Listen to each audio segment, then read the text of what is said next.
Hola, este es un espacio de Compañía Nacional de Teatro y su director, Jaurés Naranjo Rodríguez, quien les habla.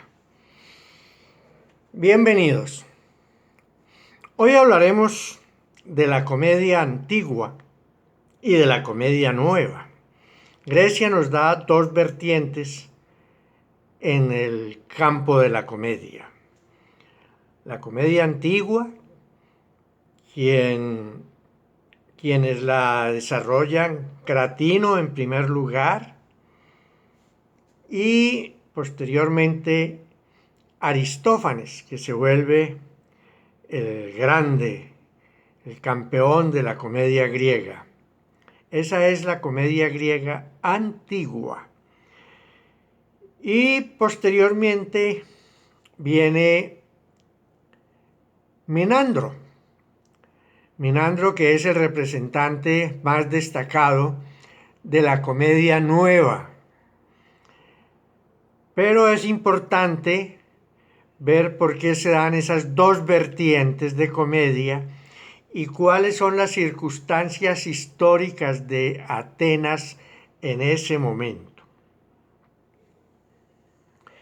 Conocido que el siglo de Pericles fue el siglo de oro, porque gobernó en Atenas la democracia bajo el auspicio precisamente o la dirección de Pericles, y fue una etapa en la que se dio gran desarrollo del mundo artístico e intelectual griego, sobre todo el ateniense. Es la época en que florece precisamente como escultores Fidias, que florece como filósofos Sócrates, y en el campo del teatro está la gran tragedia griega de Esquilo, Sófocles y Eurípides y la gran comedia de Aristófanes. Este mundo de la Grecia de Pericles fue la Grecia de la democracia griega, que aunque era una democracia de carácter elitista, permitió que en el terreno intelectual hubiese discusión, hubiese diálogo y hubiesen opiniones diferentes. Muy importante para poder desarrollar una dialéctica en el campo del arte y de la cultura en general. Esa es la época a la cual pertenece precisamente Aristófanes, con su crítica mordaz, con su lucha de frente por acabar con la guerra, que era la gran tragedia de los griegos, ya lo he comentado, y la búsqueda de la paz como el bien primordial para cualquier país.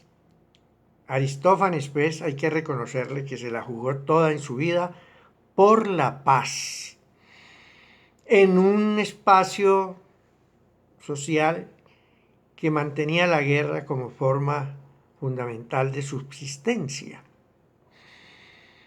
Luego cae Grecia ante el empuje de Esparta, que era su enemiga, que odiaba la democracia, y ante ese hecho las libertades y la persecución fue total. Se perdieron las libertades y se avanzó en represión y en asesinatos, y viene la época en que Esparta nombra los 30 tiranos para gobernar a Atenas.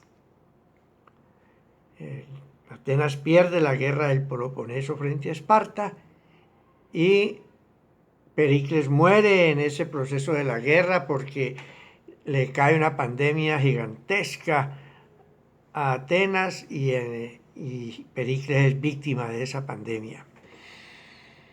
Por lo tanto, se produce pues una nueva comedia, que uno cree que por tener el nombre de nueva comedia, pues será un avance en el terreno de las letras, en el terreno de de la dramaturgia, de la puesta en escena y de la calidad de la comedia. Pues no, a mi modo de ver, dentro de mi análisis es un retroceso muy grande porque Menandro ya no toca problemas de carácter social, está bajo la dictadura de los tiranos, por lo tanto, tocar un problema de carácter social o crítica a un tirano de esos o a un colaboracionista o a un funcionario corrupto es exponer la vida y la libertad y ser, en el mejor de los casos, mandado al exilio.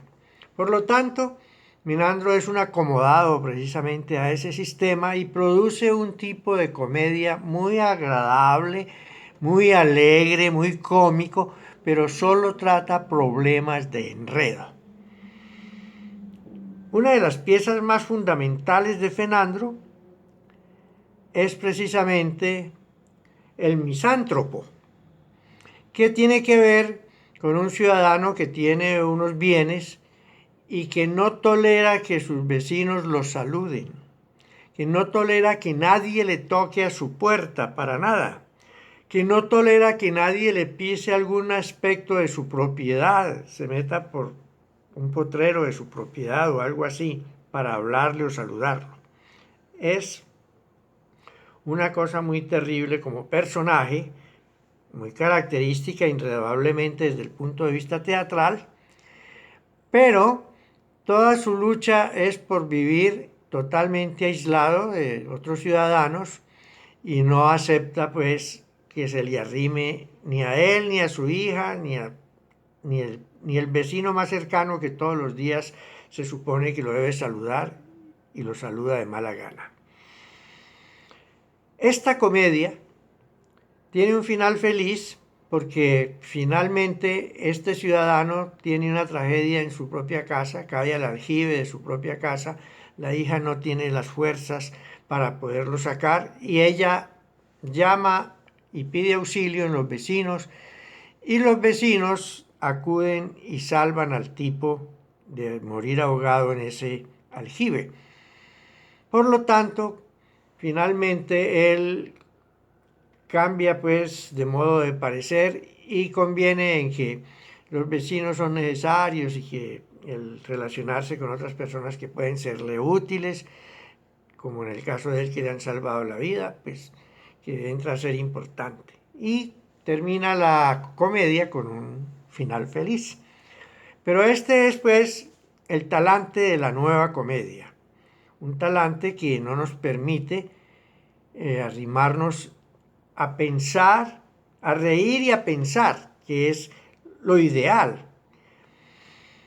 Yo hago precisamente esta comparación porque es importante que entendamos que de acuerdo a las condiciones sociales que vive un país, así es la condición de su arte, así se produce el ambiente cultural. Igualmente hago una comparación con la España moderna. Es el caso precisamente de la calidad de teatro español tan excelente que viene produciendo España antes de la guerra con la pérdida de la República. Sabemos que, por ejemplo, Federico García Lorca fue fusilado en esa guerra por la Falange y sabemos de la calidad de teatro que escribió Federico, no solo en el terreno de la poesía, que fue un gigante, sino en la calidad dramatúrgica de Federico García Lorca. Por lo tanto, después de Federico García Lorca y después de la derrota de la República Española a manos de las tropas de Francisco Franco, se implanta la dictadura más terrible y más sanguinaria en la España moderna. Y viene precisamente el fenómeno de los escritores que ya tienen que pensar en salvar su pellejo. Y esa dictadura no les va a permitir ninguna alusión crítica en sus obras. Por lo tanto, encontramos que el teatro español cambia radicalmente a un teatro cómico de carácter de enredos. Y es maravillosa, esa comedia española tiene una calidad maravillosa, uno ríe hasta morir de risa allí se puede decir, pero esa comedia no te permite pensar. No hay ningún espacio para la crítica social, ni de la corrupción, ni nada. Allí hay que salvar el pellejo y acomodarse al Estado. Eso pues es muy importante que lo tengamos en cuenta, porque sin la guerra española y sin el bombardeo de Alemania a Guernica, no existiría la famosa obra pictórica de Picasso sobre Guernica. Por lo tanto, debemos beber en la parte social, en la parte histórica, para entender el arte de cada país y de cada momento histórico. Así que quería yo plantear estas comparaciones para que ustedes que están escuchando mi conferencia puedan asumir su posición, la que más les guste, la que mejor quieran expresar, y lo pongan en sus comentarios. Suscríbanse a mi canal y hagan los comentarios por escrito para que hagamos un foro y tengamos una frecuencia de ida y venida de nuestras formas de pensar. Muchas gracias. Un feliz fin de semana.